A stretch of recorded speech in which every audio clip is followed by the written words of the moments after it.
Good afternoon. Good afternoon, everybody, and welcome back. Also, one last plug, our 50-50 draw for support for Project Share here in Niagara Falls is ongoing. So if you do see the folks and you haven't bought a ticket yet, I think the pot is approaching $4,000. So please, in support of a very good cause for a group here in Niagara Falls. Each year, the Canadian Gaming Association honors an individual who has displayed outstanding contribution and leadership to our industry. And it is with great pleasure this year that we honor Lynn Cassidy. Lynn has been the Executive Director of the Ontario Charitable Gaming Association since 1995. Has displayed leadership and organizational excellence and cooperation within the charitable gaming sector in Ontario. She has been instrumental in bringing massive change to charitable bingo gaming through working with owners and government leaders in industry. She spearheaded with her colleagues changes to the new revenue model by working with OLG and the associations in the industry to modernize charitable bingo, introducing electronic e-gaming products to major charitable bingo halls in Ontario, and establishing a solid, really stable footing for the industry throughout gaming in Ontario. I want to invite Jean Major, CEO of the AGCO, and George Sweeney from the Stars Group to come to the stage to say a few words about Lynn.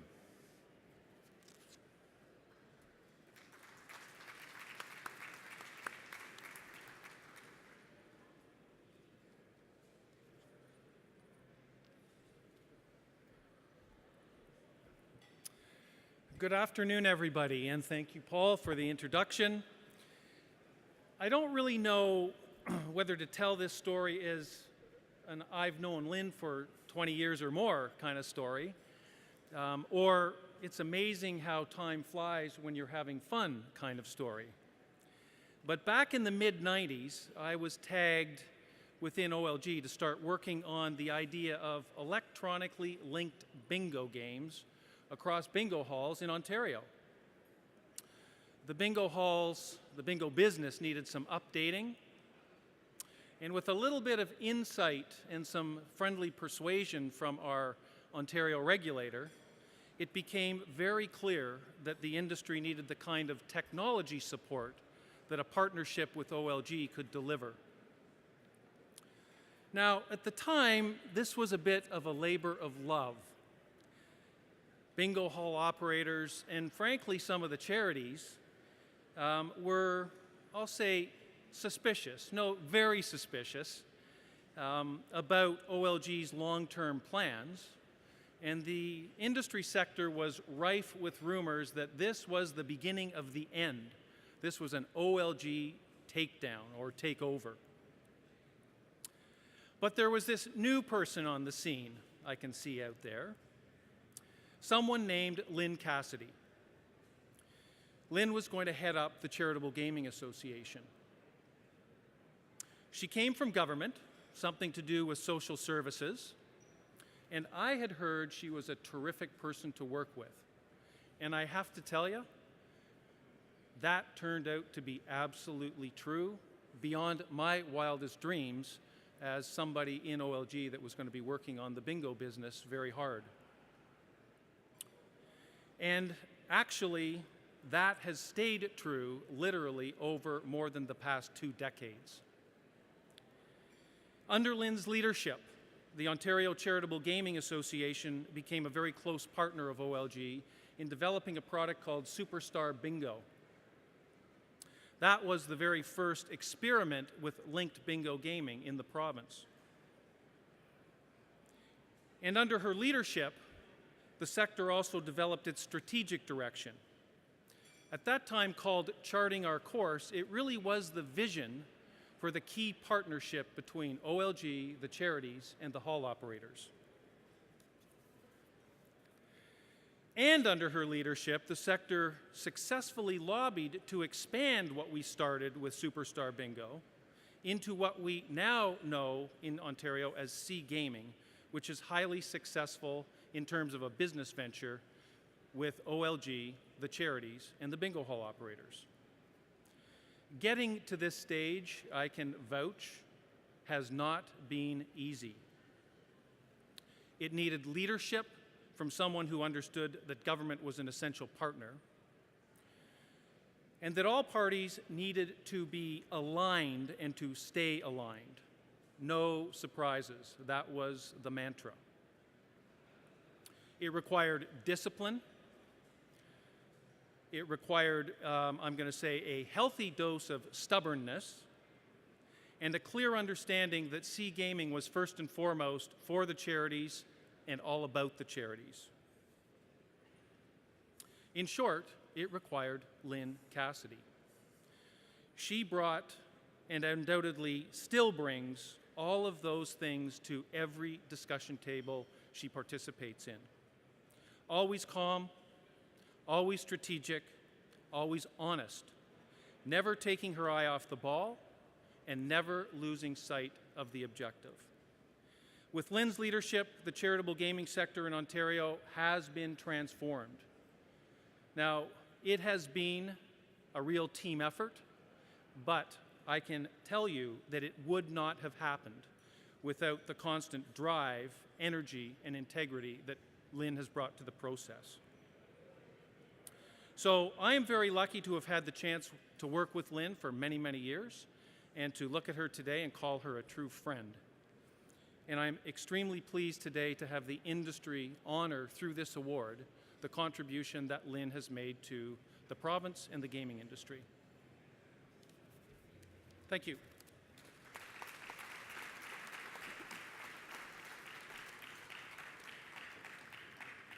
Actually, before I start, if I could ask Lynn to come up to the stage. Give her a hand, ladies and gentlemen.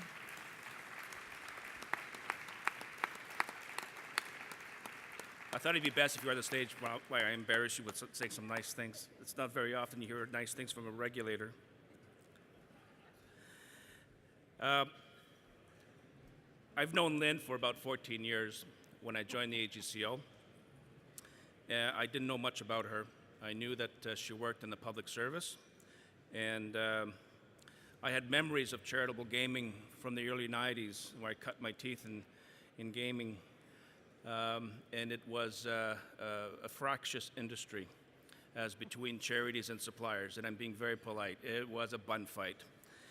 And I got reintroduced to the world of charitable gaming in 2004, and I met Lynn Cassidy.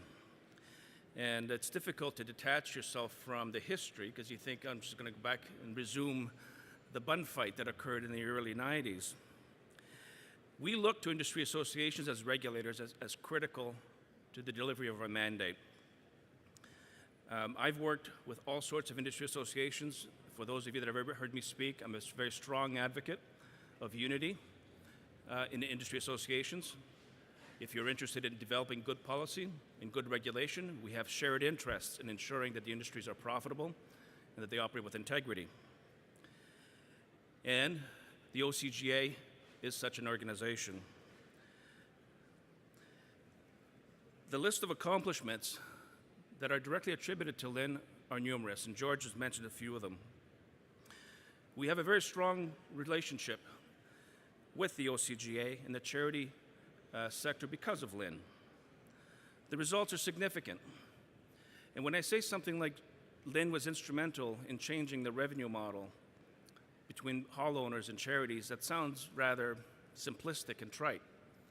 Well, I challenge anyone who does think that to get into a room with charities and suppliers and discuss how we're going to divide money. It's tense. And Lynn can hold her own. She's been involved in the restructuring of the Order in Councils, our policies, our policy manual, the Link Bingo, as George mentioned, and now working on not only the Break Open Ticket Development Fund, but also things like e-raffles, Sea Gaming, and so much more. All resulting in millions and millions of dollars that go to very charitable purposes across the province.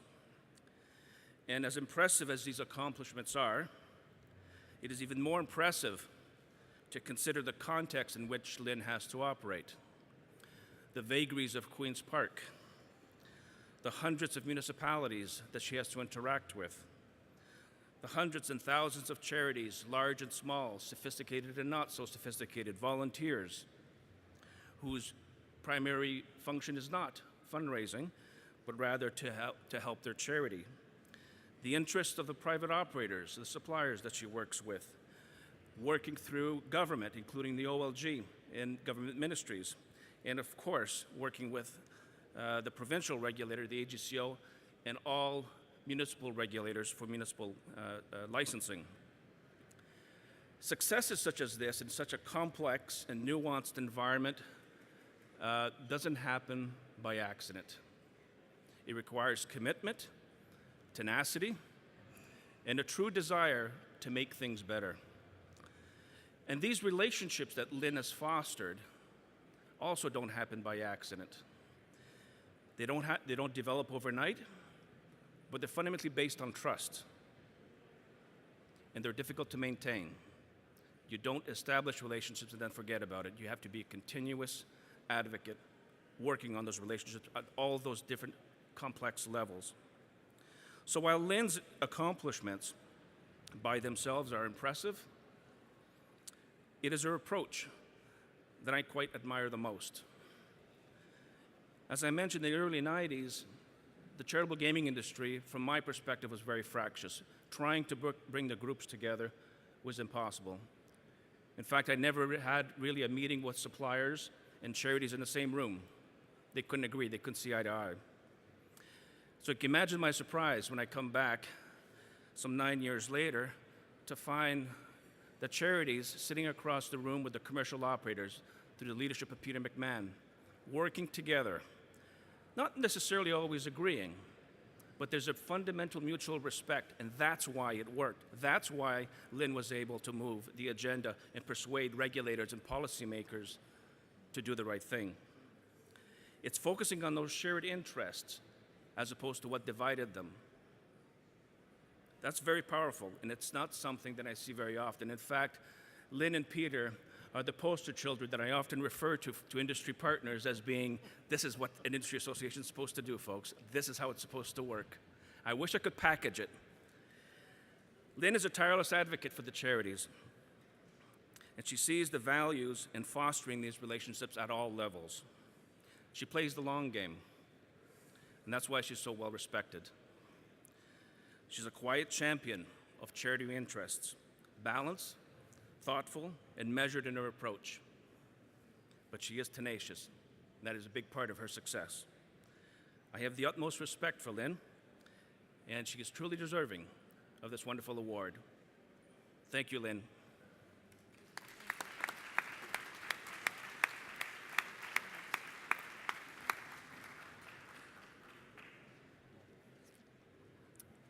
Thank you so much. What an honor. The charitable gaming industry in Ontario, though, really is a success story only because of the dedicated people that are working in it. And certainly two of the most dedicated people are standing here right on the stage, and that is George and Jean. I mean, Jean is a champion of charitable gaming all the time, consistently. And George certainly has provided great leadership in his various roles at OLG and in the private sector. Also, I want to acknowledge Peter McMahon, the CEO of the Commercial Gaming Association of Ontario. Peter and I work together very closely, talking probably daily, not always agreeing, but usually coming to some kind of consensus. I also want to thank my team at OCGA, Richard, Sam, Patricia in particular, and my board of directors. I have Ron Foster, my vice president here today, and Wayne Bugner, who's on my board. I have a terrific board of directors who really believe in working together with government, with lottery, with the regulator, in a cooperative way, taking a stand when we need to. But certainly over the years, I think our board has had a very, very cooperative working relationship with all of the partners. So partnership is what charitable gaming is about in Ontario. And it also, other key is our volunteers. We have thousands and thousands and thousands of volunteers who really make the charitable gaming sector work, and that is our distinguishing factor from the other streams of gaming. So really, this award really goes to all those folks that have been dedicated to making charitable gaming in Ontario a success over the years. So really, this award is for all of you. Thank you.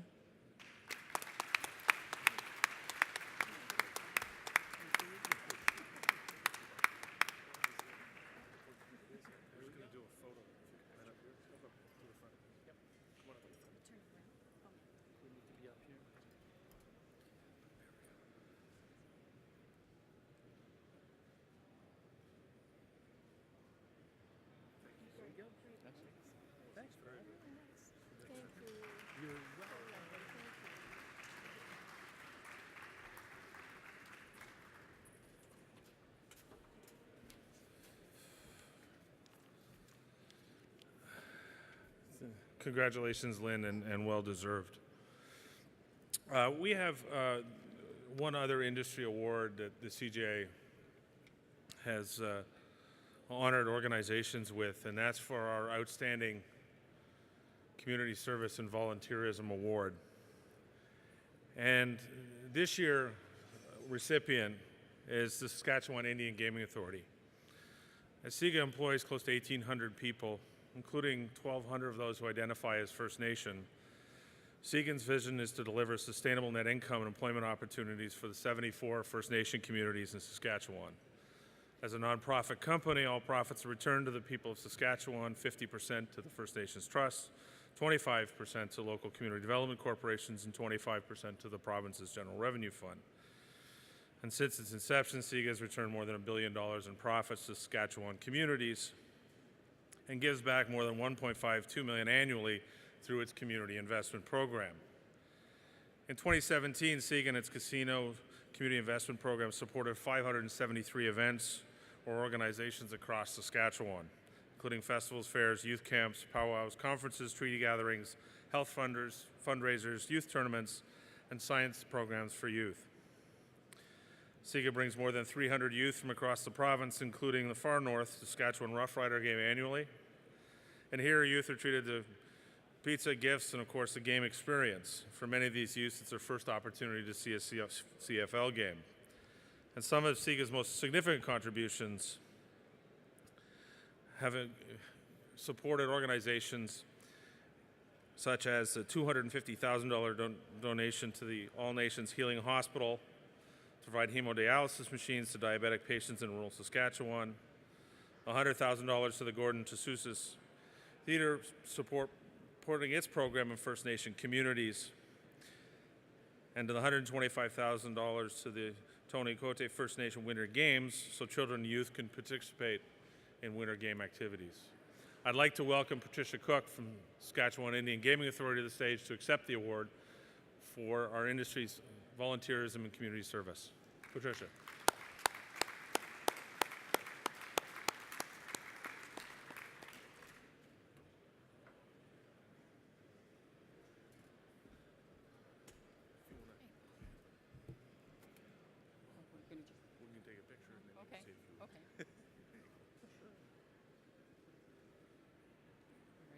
Okay, thank you. Good afternoon, everybody. It's certainly my pleasure and my honor to accept this award on behalf of the Saskatchewan Indian Gaming Authority and our 1,800 employees across Saskatchewan and our soon-to-be 7 properties. We are very proud of the work that's done in our communities. You know, when you have 1,800 employees and 29% of them are participating in a volunteer program that they support and they've developed themselves, it's pretty phenomenal. When we first started the program, they told us that not more than 25% of our employees would get engaged in this program. And probably 5 years into the program, we're at 29% and we're still growing. So we're really excited about that. And that's because of the investment of our employees and the work that they've done in their communities. So I really want to thank you on behalf of our board, Zane Hansen, our president, and all our employees at SIGA. Thank you very much for this award. We really appreciate it.